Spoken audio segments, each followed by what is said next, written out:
And now we turn our attention to the political turmoil unfolding in Rivers State, Nigeria. Now, Governor Siminalayi Fubara has made headlines with his vow to probe the administration of his predecessor, Nyesom Wike, amidst an ongoing political crisis gripping the region. Now, this announcement comes as the state grapples with deep-seated tensions and power struggles. Now, joining us to shed light on this development situation are our esteemed guests who are deeply familiar with the intricacies of River State politics. But first, let's delve into the details of the story. Now, in a press statement released Monday, Governor Siminalayi Fubara of Rivers State declared his intent to investigate the administration of former Governor Nyesom Wike.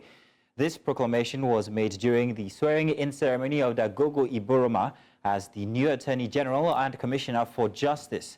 The appointment of Iboroma as Senior Advocate of Nigeria follows the resignation of Zaccheaus Adango, an ally of Wike who stepped down in April. The political landscape of Rivers State has been tumultuous, marked by a protracted crisis initiated by lawmakers loyal to Wike, now serving as the FCT Minister, aiming to unseat Governor Fubara. Governor Fubara hinted at the establishment of a judicial panel of inquiry to scrutinize governance affairs preceding his tenure.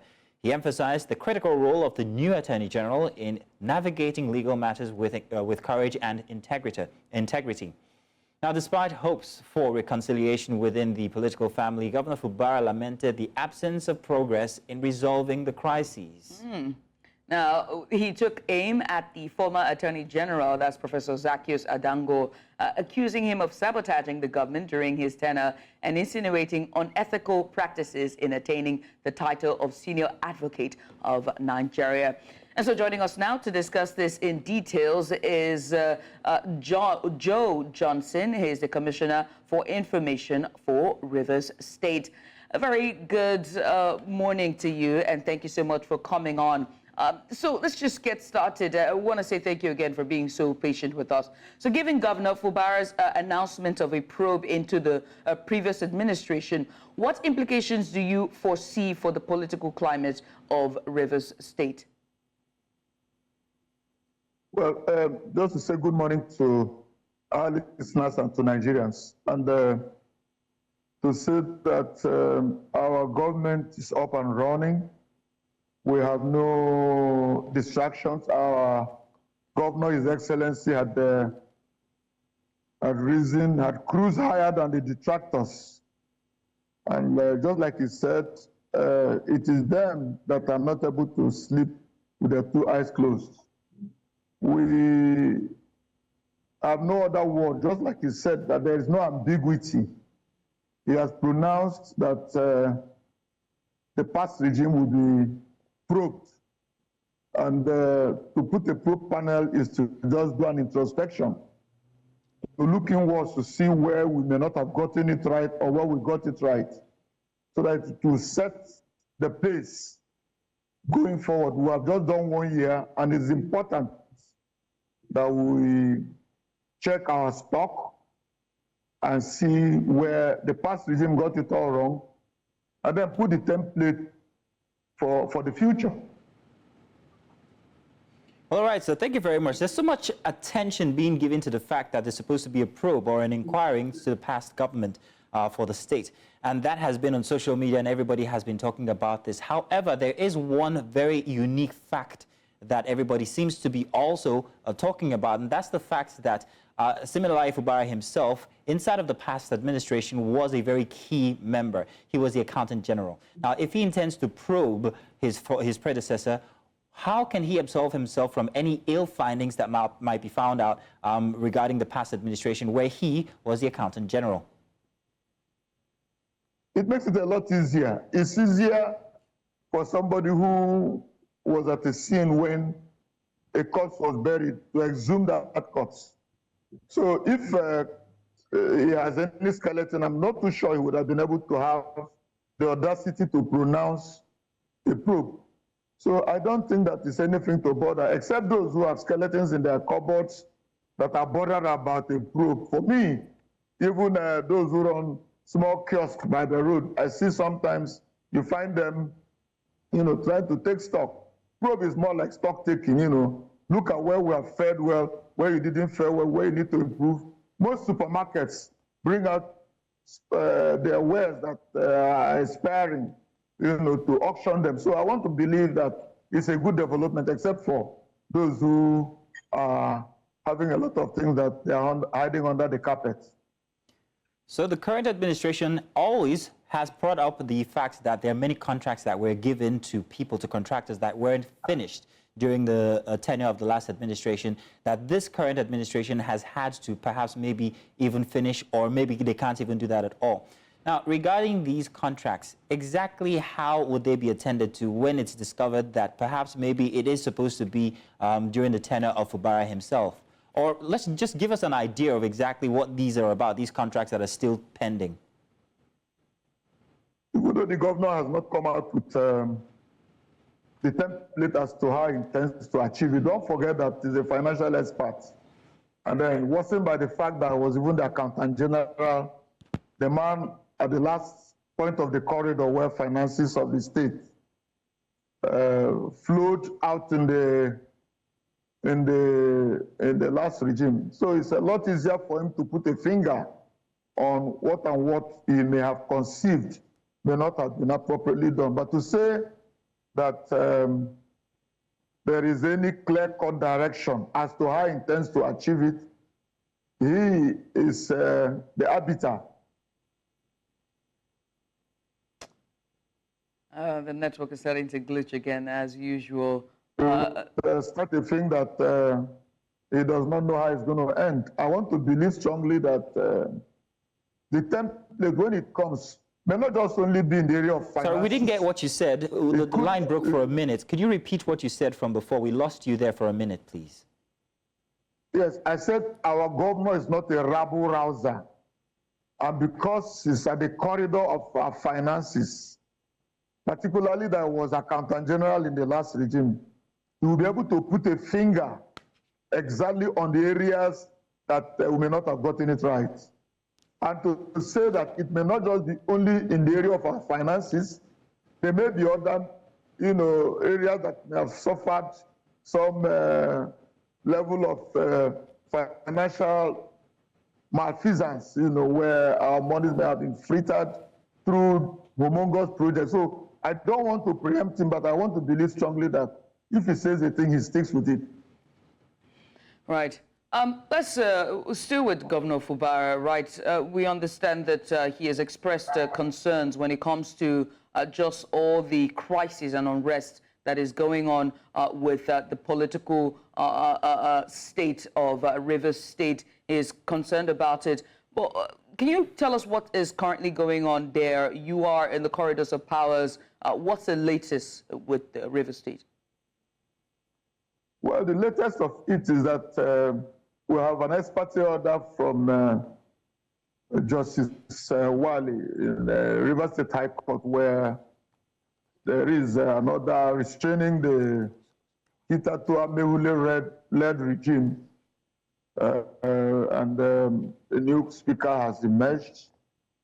The House is running with their agenda. Only last week they screened the Attorney General of the state, and we have a very stable system. We had our ESCO on Tuesday, and a number of projects were considered. One was specifically approved. The others got, notional approvals. And I want to believe strongly that everything that we have outlined in our 20-day 1-year anniversary of His Excellency is running. We have just commissioned the Tema Emohua 21-kilometer road. The other day we flagged off the one that is linking 3 local governments. Yesterday had 2 local governments, Emohua and the Calabar axis. Emohua local government is an Ikwere entity. So we have quite a number of things running for us.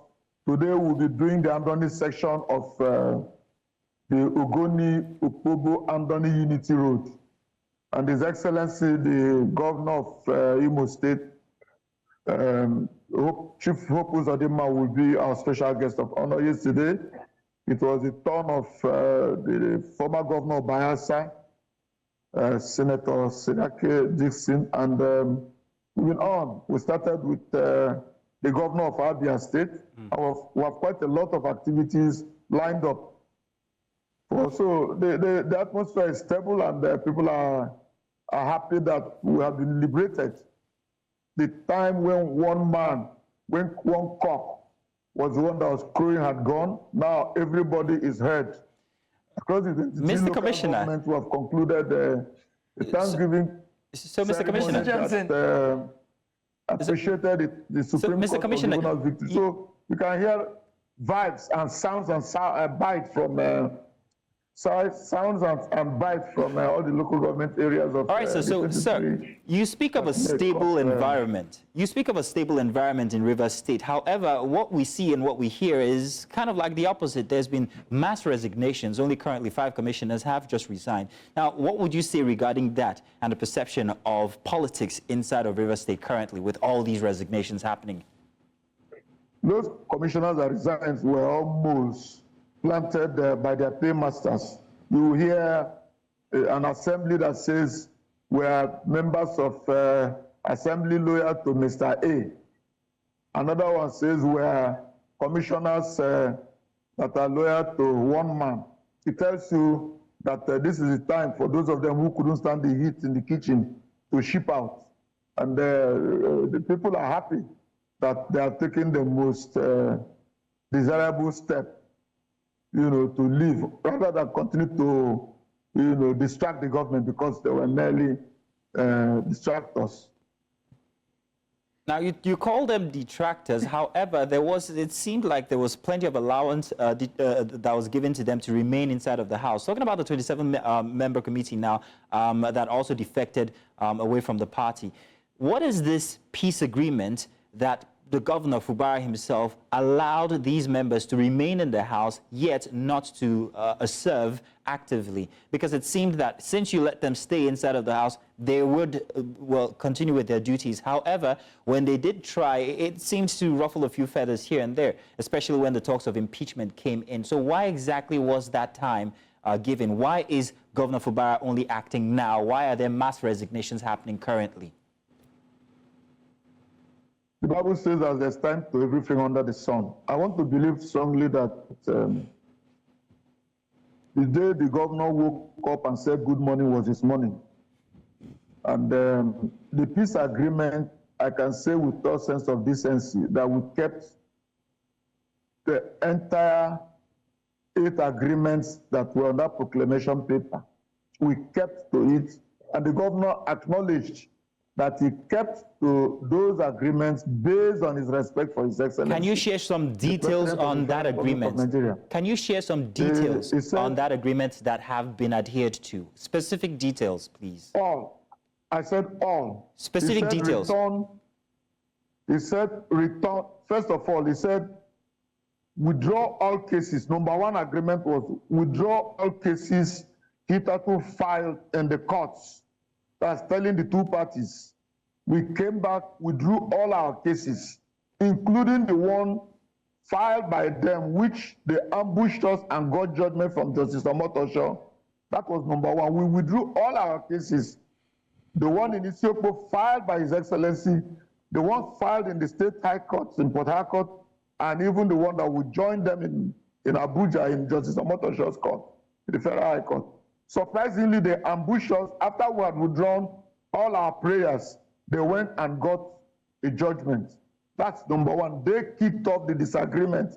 They kicked off the disobedience, in obeying what Mr. President has said. Number 2 is that there shall be no premature dissolution of the local government council. The original fear was that the governor was going to dissolve the councils and appoint caretaker. They said there shall be no premature. And as we speak, today is May 18. In the next 1 month, precisely 1 month from now, 30 days from now, this council would have completed this term of the local government. Return all the commissioners that resigned. The governor did that. The governor had not removed any local government council.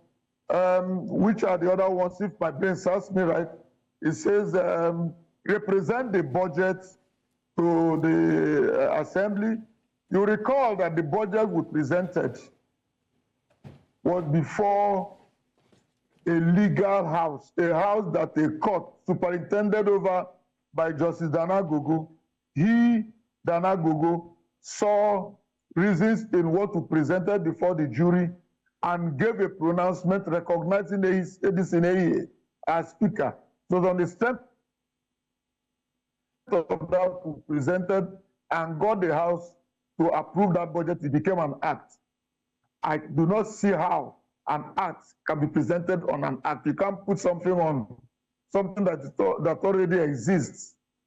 You know, the law says you can't put something on nothing. But in this case, there is something. We had already done that. And it is from that budget that they have been drawing all the allowances. The fifth one was the president said, release all the allowances, pay them all their withheld emoluments, release whatever is due the assembly. The governor came back and released all. How else would anybody say he didn't keep any part of the agreement? He kept all. I do not have a list of them all, but if I remember any, or if there's any that you know, please remind me. Of the 8, we kept to all of them. But rather than the assembly that ought to keep their own part of the bargain, from the beginning I told you that they ran to Omotosho's court, got a judgment when we had withdrawn. And according to Mr. President, he said withdraw from all the cases, all the parties withdraw. We withdrew and came back. They went ahead, got us ambushed, got a judgment. Is that a way to respect the president? The answer is no.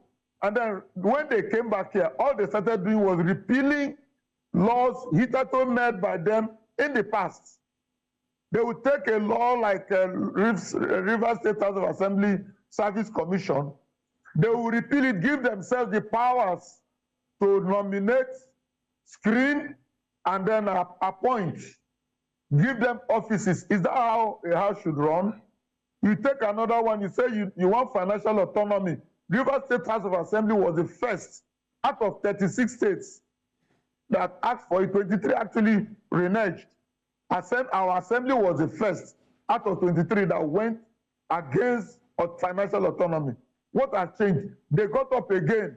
They were the same people who went and, rather than allow the tenure of the local government to elapse, their law in 2018, their law number 5 clearly stated that the governor is at liberty 90 days after the expiration of a local government to appoint. Rather than do that, they have reversed it on their own. And before you know it, they have vetoed the governor. Is that how a peaceful organization who knows their onion should operate? They were here as people who were anti the desire of the governor, who had been preaching peace and who has been hell-bent on doing whatever the president had asked. He did all those things in obedience and in respect to the office of the president. But rather than them try to complement it, they are anti everything that was proposed. Mr. Johnson, we understand that Justice Dagogo has now been appointed as now the Attorney General of this state. Now, you have pointed to a lot of legal issues that is currently ongoing within the political space. Do you foresee any challenges that he might face, in terms of just, smoothing out all the legal issues that he most likely would inherit assuming this office? No, the person appointed as the Attorney General and Commissioner for Justice is not Justice Dagogo. The Justice Dagogo is a member of the bench. Justice Barrister Mr. Dagogo Iboroma is a senior advocate, is a member of the bar. So there are two different people. And this is somebody who's been up in the last 33 years, is a private practitioner. He rose on his own to become a senior advocate of Nigeria. If you know what a senior advocate of Nigeria in law is somebody that is seasoned. So I think that every problem he will meet, legally speaking, he'll be able to surmount. All right. Many thanks for coming on, sir. We appreciate you for doing this with us. Thank you.